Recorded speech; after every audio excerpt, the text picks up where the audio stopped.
বউ তুমি কোন সম্পর্কে বাঁচবো নাকি দিছি অন্তরে বাঁচাও নাই তুমি মা কুরকে কেমন করে বাঁচাবো কুরকে ফর যে হোক তো আর এই কুরকে আবার দেখি দু তিন কেজি খাসি মাংস নামলা না তাও খায় শান্তি পেতাম। বউ তুমি তো কইতাছ যে খাসির মাংস আনলে খাই শান্তি পেতাম, তোমার শ্বশুরে কুরকাই আনতো না কাল দিন পরে কুরবানির চান। মা কুরবানি শান্তি পেতে আমরা কি করম আব্বার 2-3 দিন পরে 2 কেজি খাসি মাংস আনলাম কিন্তু আজকের মতন কুরকার মাংস খাই। কে বউ তুমি এটা কেমন কথা কও? তোমার বাপমার বাতে তুমি কোনটা শিখা হও নাই যে কুরবানির চান উঠলে কোনো জীবজন্তু জবে করা যায় না?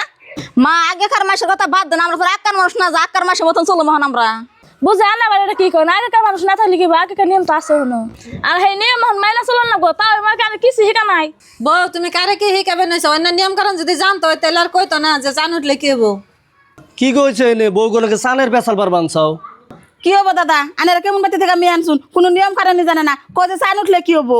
ভাবি পোলার বউরা নয় বুঝে না, আপনি তো বুঝুন, আপনি তো বুঝিয়ে দিয়ে হারতেন তা থুয়ে বেয়া হইতে পেশাল বার বানছেন। মানুষে শুনলে এগুলো কথা কি কইব?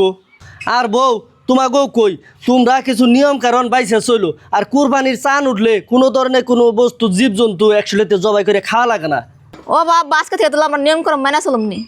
না আগে তাহলে ব্যক্তি তো ঘর যান আমরা দুজনে কুইটা বেসে রান্ধে করে নিয়ে গেছি যান। ও বাবা হারা করে কুড়ে বেছে রান্ধা তোমার শ্বশুরের বলে খিদা নাকছে ভাত খাইবো।